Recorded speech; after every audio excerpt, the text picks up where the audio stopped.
प्रिय साथियों, स्वागत है आपका हमारे इस प्रेरणादायक कहानियों की श्रृंखला वाले चैनल में।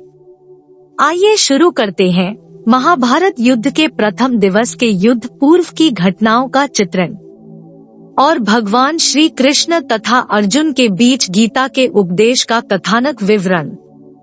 इस कहानी का पहला भाग हमने पिछले वीडियो में कह सुनाया है। आज उस कड़ी को बढ़ाते हुए हम इस महाभारत के युद्ध के कुरुक्षेत्र की पहली सुबह की भाग 5 रमता मन की कहानी सुनाएंगे। हमने इस कहानी के पिछले भाग 4 में बताया था कि कैसे श्री कृष्ण अर्जुन को समझाते हुए बताया था कि मैं प्रयासों में कमी या अधूरेपन से कोई कार्य आगे बढ़ाने के लिए नहीं कह रहा हूँ।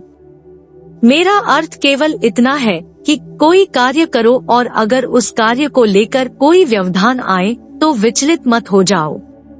वह कार्य बीच में ही समाप्त हो जाए या लक्ष्य असफल हो जाए तो निराश मत होना कि अब सब कुछ समाप्त हो गया है। जीवन में जीत हार, सफलता असफलता सभी के प्रति संबुद्धि रखकर समत्व योग का पालन करना महत्वपूर्ण है। आइए इस कहानी को आगे बढ़ाते हैं। आज के कहानी का शीर्षक है महाभारत का युद्ध कुरुक्षेत्र की पहली सुबह भाग 5 रमता मन। अपनी मंत्रमुग्ध कर देने वाली वाणी में श्री कृष्ण स्थिर बुद्धि के लक्षण को स्पष्ट करते हुए आगे एक उदाहरण दे रहे हैं। जिस तरह कछुआ सब ओर से अपने अंगों को समेट लेता है, उसी तरह से स्थिर बुद्धि मनुष्य भी इंद्रियों के विषयों से अपने मन को सभी प्रकार से हटा लेता है। अर्जुन ने श्री कृष्ण से कहा, ऐसा करने का मुझे अभ्यास है भगवन, लेकिन मन है कि विषयों से ध्यान हटा लेने के बाद भी कभी कभी उन्हीं विषयों का चिंतन करने लगता है। श्री कृष्ण बोले, ऐसा स्वाभाविक ही है अर्जुन। जब साधक अपनी आत्मा के परमात्मा से साक्षात्कार की दिशा में आगे बढ़ जाएगा तो विषयों से निवृत्ति के बाद उन विषयों की ओर ध्यान भी नहीं जाने देगा। अन्यथा मन से आसक्ति का नाश नहीं होने के कारण भटकाव स्वभाव वाली ये इंद्रियां बुद्धिमान व्यक्ति के मन को भी अपनी ओर खींच लेती है। अर्जुन ने आगे पूछा, मन को भटकने से रोकने का उपाय क्या है प्रभु? श्री कृष्ण कहते हैं, इसका उपाय है ध्यान में बैठना, पूरी ईमानदारी के साथ बैठना, इंद्रियों को वश में करने का प्रयत्न करते हुए और परमात्मा के अभिमुख होते हुए ध्यान का अभ्यास आवश्यक है। ऐसा करने से साधक अंतःकरण की प्रसन्नता को प्राप्त होता है। अर्जुन सहमति प्रकट करते हुए बोले, आप ठीक कहते हैं प्रभु, बिना अभ्यास के सफलता संभव नहीं है। श्री कृष्ण आगे वर्णन करते हुए बोले, और सबसे पहले विषयों से आसक्ति छोड़ने का अभ्यास जरूरी है, अन्यथा अगर साधना पथ पर रहते हुए मन उन विषयों की कामना करने लगे और कामना की पूर्ति न हो तो क्रोध उत्पन्न होता है। क्रोध से मूर्खता जन्म लेती है जो हमारी स्मृति और विवेक में भ्रम उत्पन्न करता है। इसके कारण हमारी बुद्धि और ज्ञान का नाश होता है।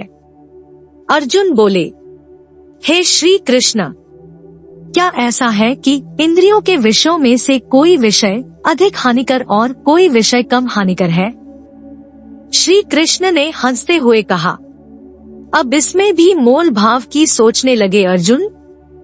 भटकाव के लिए तो एक ही इंद्रिय के विषय की ओर मन का मुड़ जाना विनाशक है। प्रलोभन कोई एक नहीं होता और सारे प्रलोभन मनुष्य के लिए घातक ही होते हैं। याद रखो, हवा का कोई भी झोंका जल में चलने वाली नाव की दिशा को बदल सकता है। वही हालत प्रलोभनों के सामने हमारी इंद्रियों की भी है। अर्जुन के चेहरे पर मुस्कुराहट आ गई। उसने कहा, मन को जीतने की साधना में मुझे समस्या इसलिए नहीं आएगी प्रभु, क्योंकि मेरे आराध्य आप हैं और यह मेरा सौभाग्य है कि मुझे आपका सानिध्य प्राप्त होता है। श्री कृष्ण भी मुस्कुरा उठे। अर्जुन आगे कहते जा रहे हैं, आप परमात्मा हैं, सभी तरह के ज्ञान विज्ञान के स्रोत है। आप पूर्ण पुरुषोत्तम है। आप मानवता के आदर्श हैं। जिस तरह से अविचलित रहने वाले समुद्र में विभिन्न नदियों के जल समाहित हो जाते हैं, वैसे ही हे प्रभु, समस्त भोग और उन्हें प्रेरित करने वाले प्रलोभन आपके स्मरण मात्र से शांत हो जाते हैं। श्री कृष्ण ने परमात्मा की प्राप्ति के अन्य उपायों की विवेचना की और ध्यान से प्रारंभ होकर विषयों के अनुरूप आचरण करने वाली इंद्रियों को अपने नियंत्रण में रखने का अभ्यास करने के लिए कहा। अर्जुन थोड़ा सोच में पड़ गए। एक और तो वासुदेव शस्त्र उठाकर कर्म करने की बात करते हैं और यह भी कहते हैं कि कर्म में ही तुम्हारा अधिकार है, और दूसरी तरफ वे ध्यान और योग की उन विधियों की चर्चा करते हैं जिनके माध्यम से परमात्मा के स्वरूप को जानने में सफलता मिलती है।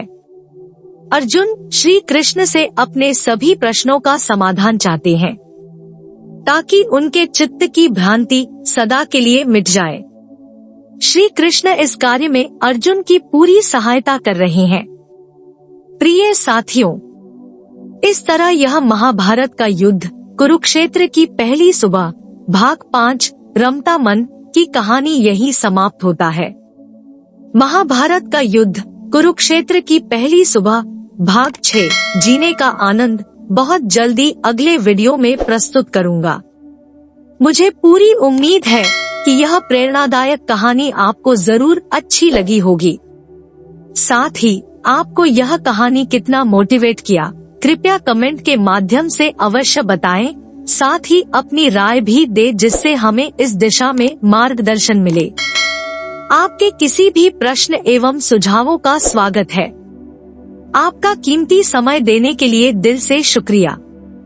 और अंत में एक आग्रह है कि कृपया आप इस वीडियो को लाइक करें, शेयर करें और सब्सक्राइब जरूर करें। फिर मिलते हैं अगले वीडियो में किसी नए कहानी के साथ। तब तक के लिए जय हिंद, जय सनातन।